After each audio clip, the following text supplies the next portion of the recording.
Joe Biden is sending US Special Operations planes to Israel from a British base in the Eastern Mediterranean. This was uncovered by my colleague Matt Kennard exclusively for Declassified. Hi, Phil. How you doing? I'm good, thanks, Matt. Can you tell us a little bit about how you found this story and what these planes are doing? Yeah, so I've been covering the story of activity at RAF Akrotiri, the UK's base on Cyprus, for 9 months now. So I started looking at the list of flights and seeing that there were unmarked planes, i.e., the operator of those planes was not specified, unlike most of the other flights. And then I started seeing that the serial number was being included in the flight. So I searched that serial number and found out that I could locate these planes to the US Air Force. They were operated by the US Air Force. And then I started tallying them up and seeing that there were 18 that had gone from RAF Akrotiri to Israel since November 2023. And then I started looking into what these planes were. And they are C-295 and CN-235 planes, small planes that can carry up to 50 paratroopers, but they're operated by US Special Forces. And those planes also showed that they'd recently been located in Fayetteville, North Carolina, which is home to Fort Liberty, which is home to the 1st Special Operations Squadron Airborne. And they're home to the 427th Special Operations Squadron, which is a highly secretive unit, which is the operator of these planes. So I got all that information together, checked it all out, cross-referenced it, and revealed that since pretty much the bombing of Gaza began, the US Air Force has been using this UK base on Cyprus to send special forces to Israel to take part in the assault on Gaza. So it has serious legal ramifications for the British government, because clearly the UK government has known this has been going on the whole time. You have the ICC, which is seeking arrest warrants against Israeli Prime Minister Benjamin Netanyahu and his Defense Minister Yoav Gallant. You have an investigation at the ICJ into plausible genocide by the Israelis, and the UK are allowing their sovereign territory and their military bases to be used by the US Special Forces, who are involved in this conflict in a very serious way. You asked the US military, the Pentagon, for comment on this story, and they didn't have any response or answer to why these flights were going to Israel via a British base. And like you say, you trace this back to Fort Liberty, what used to be known as Fort Bragg, one of the largest special forces bases in America, famous for groups like Delta Force being based out of there. And there have been a few other reports earlier on in the conflict about groups like Delta Force and other US special forces being active in Israel, having some kind of role there with the IDF, which potentially links to your story.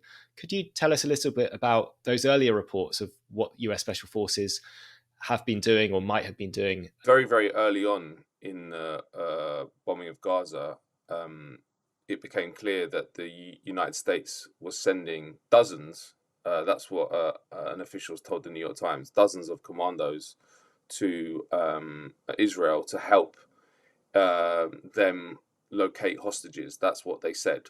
And that's also what the UK always says it does. It does its spy flights for and other logistical help to Israel. It's always about hostage rescue.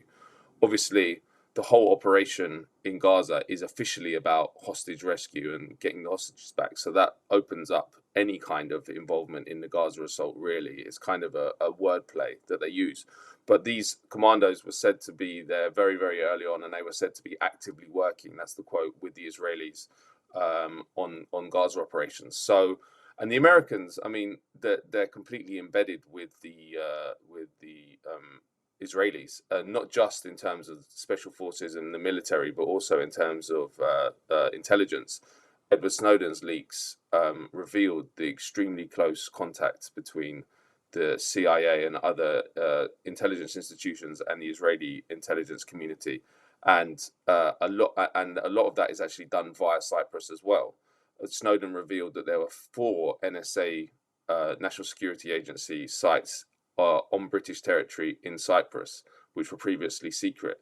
and they share intelligence daily. That's what these documents show with the Israelis. It's actually impossible to find to look at these institutions and these two military and intelligence powers as separate. They're one and the same.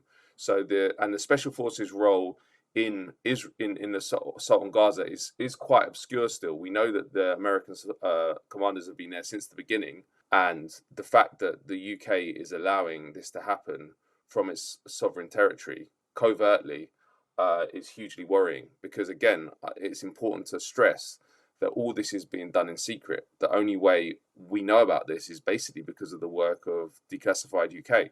None of the mainstream media are covering it, maybe because of notices that have gone out from the Ministry of Defence. But any kind of legal process will be needing to look into this through discovery.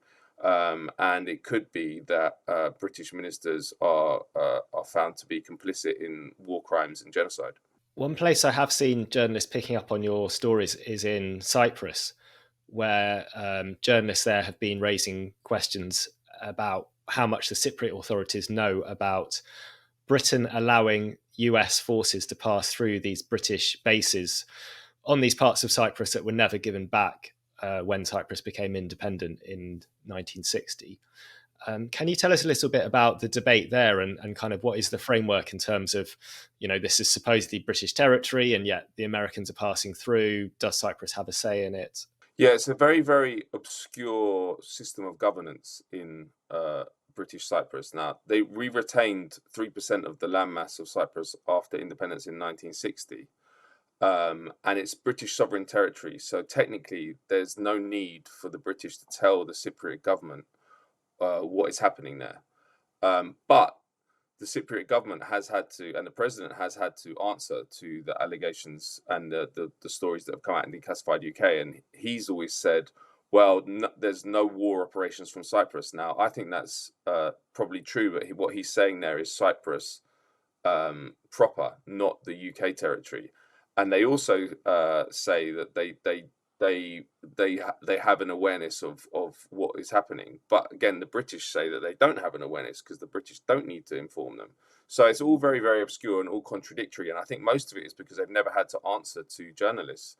I think that most of them probably don't even know what the system is. And this also goes for our own democratic system, in the fact that the UK government has given Parliament quite a lot of details now about UK activity at RAF Akrotiri in terms of support for Israel and the assault on Gaza.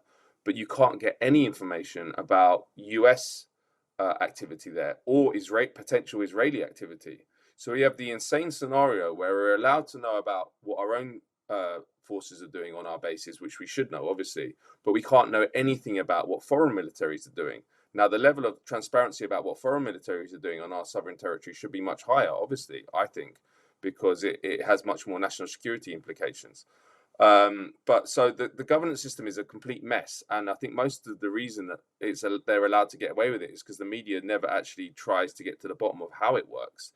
And effectively, these territories in Cyprus operate as a dictatorship. They're governed by an administrator who is appointed by the Ministry of Defence in London and has all executive and legislative powers in this territory. And so, and they're not just small military bases. There's military bases on this territory, but they're actually wide swathes of land that people live on as well, and they're all under this military dictator. Essentially, it's this administrator. So, and the secrecy is not a coincidence. The secrecy is because they want to use RAF Akrotiri and Declassified in the east, which is the other side, as military and intelligence outposts in a hugely strategic region, place in this hugely strategic region. And as you see with all military and intelligence institutions, they want as much secrecy as possible, not to defend themselves for national security reasons. That's probably about 10% of the reason. The main reason is they want to protect themselves from accountability and the public knowing what they're doing. And RAF Akrotiri and sovereign base areas in Cyprus really afford them that. Yeah, it's like having an aircraft carrier permanently anchored in the Eastern Mediterranean, isn't it? Half an hour's flying time from Gaza. And another thing that we found over the years that we've been going at Declassified is that the Freedom of Information Act doesn't apply to the sovereign base area authority, the governor that you were referring to that administers these parts of Cyprus. So it's completely outside, the basic transparency laws that we have here. The last thing, Matt, was as well as these special ops flights, you've also seen some US military cargo flights going from Akrotiri on Cyprus to Israel. I went through the records online on flight tracker websites of US Air Force flights that had taken off from RAF Akrotiri to Israel since the bombing of Gaza and found 26. 16 of these were huge C-17 military transport vehicles, which can carry up to 134 personnel and all types of military equipment, including tanks and Black Hawk helicopters. I'll finish with this as well. The UK is also refusing to say if F-35 bomber planes operated by the Israeli Air Force are using RAF Akrotiri. There was an article in the Daily Express a couple of months ago which revealed, based on anonymous sources, British official sources, that the Israeli Air Force F-35s had access to RAF Akrotiri at some point, but that had been rescinded in recent months because of the ongoing war in Gaza. Now, but then a parliamentary question was asked to say, can you say if Israeli Air Force planes are using RAF Akrotiri?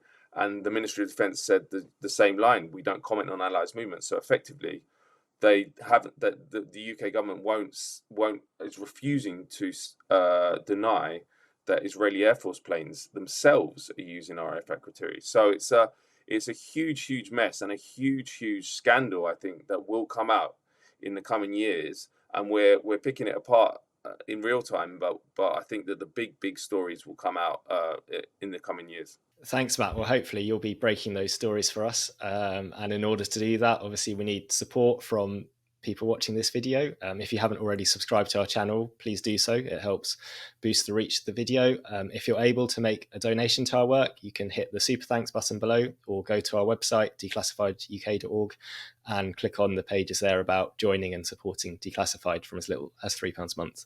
Thanks for watching.